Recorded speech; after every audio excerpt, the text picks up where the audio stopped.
Ah Mathieu, Papa. comment vas-tu? Surprise. Ça va? C'est bien d'être venu. Vas-y, un café? Ouais, bah vas-y. Ouais. Ce que tu veux, ton bête. Ouais, je vais faire un petit café, ouais. Ouais, c'est bien, c'est super, c'est vraiment bien. Je m'attendais pas à ta visite. Qu'est-ce que tu racontes? Bah rien. C'est calme à Condé? Ouais, bah comme d'hab. Ouais. Ouais, oui. Chicorée? Ouais, ce que tu veux, n'importe. T'as des nouvelles de ta sœur sinon? Ouais, bah elle est avec Lia, elle est à la maison, ouais, elle est chez moi. Bah ça va, ouais. Ouais, donc tu me disais, combien de Ramadan? Là, ça va faire aller 10 ou 11, c'est le 10e ou le 11e que je vais faire. Alors, c'était pas une crise passagère, hein, disons. Ah non, c'est sûr. C'est sûr. Ouais. C'est sûr.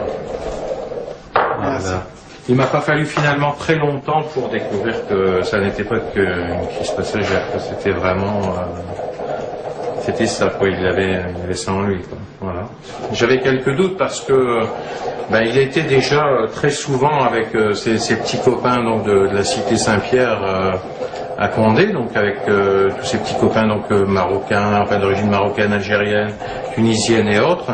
C'est vrai que j'ai toujours eu des copains d'origine maghrébine, quoi, mais paradoxalement, c'est pas eux qui ont fait que je suis devenu musulman, quoi. Franchement. Oui, donc ensuite j'ai effectivement appris de façon officielle qu'il fréquentait la mosquée, ça je l'ai appris, donc bon là je me suis dit ok là c'est bon, là, ça y est. Mais bon c'est sûr qu'au début ça secoue, quoi, ça interpelle, c'est le moins qu'on puisse dire.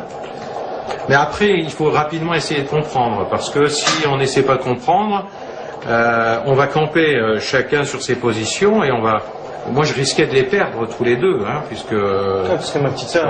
Après, sa sœur a suivi forcément le même chemin.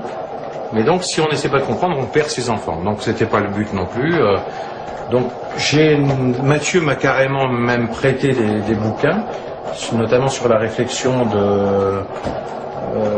de certains personnages connus français sur l'islam. Et puis, à partir de là, j'ai effectivement commencé, on va dire... Mon travail de compréhension et d'acceptation. Et puis après, bien finalement, ça s'est très bien passé, jusque, bon, à part quelques petits épisodes où dans son discours, j'avais peur qu'il ait moins de tolérance vis-à-vis des autres, en fait. Et ça, je le reconnais, c'est vrai que je le reconnais. Parce que... C'est ce prosélytisme qui allait parfois un peu trop loin. Mais qui tombe en même temps en pleine crise d'adolescence. Voilà, tu vois ce que je veux dire? Voilà, et là, voilà, dès que je disais une connerie, parce que j'en ai dit des conneries, dès que je disais une connerie, c'était plus Mathieu l'adolescent. C'était Mathieu le musulman, tu vois. Bon, après, sur le principe même de la religion, que moi, j'ai absolument, on va dire, c'est une mauvaise expression, mais j'ai rien contre, on va dire quoi. Au contraire, parce que plus j'ai essayé de comprendre, et plus je me suis aperçu que non seulement c'était, on va dire, cartésien, que c'était, enfin pas cartésien, mais que c'était cohérent, hein, voilà, que c'était cohérent, que les textes, et que c'était la vérité, parce que plus j'avance dans mon but de compréhension, et plus je m'aperçois qu'effectivement c'est la vérité, quoi, voilà. Et bon, pour l'instant, parce que il doit être trop content maintenant, parce que il a réussi, quoi.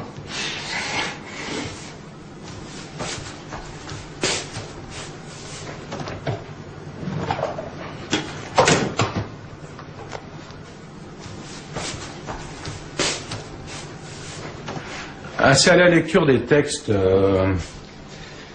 ça reflète certainement ce que j'aurais dû chercher peut-être toute mon existence, en fait.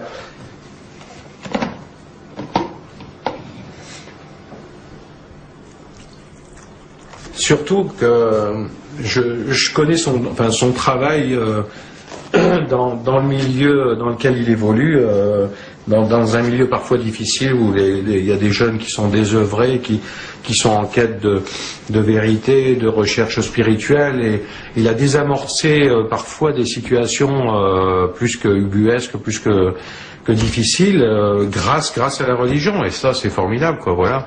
Donc là il n'y a rien à dire, quoi, c'est du respect, hein. Moi il m'a fallu attendre 53 ans pour... mais bon, il n'est jamais trop tard, hein. Ben ouais, c'est comme ça. Il n'y a rien de tard. Tu veux dire, il est en train de... Non. De me dire, vas-y, lance-toi, mais attention. Non, mais... Mais non, franchement, les derniers jours de ta vie, il est pas tard. Tu vois ce que je veux dire? Tu aurais 100 ans et tu te dis, voilà, c'est maintenant. C'est maintenant, tu vois. Il n'est jamais tard.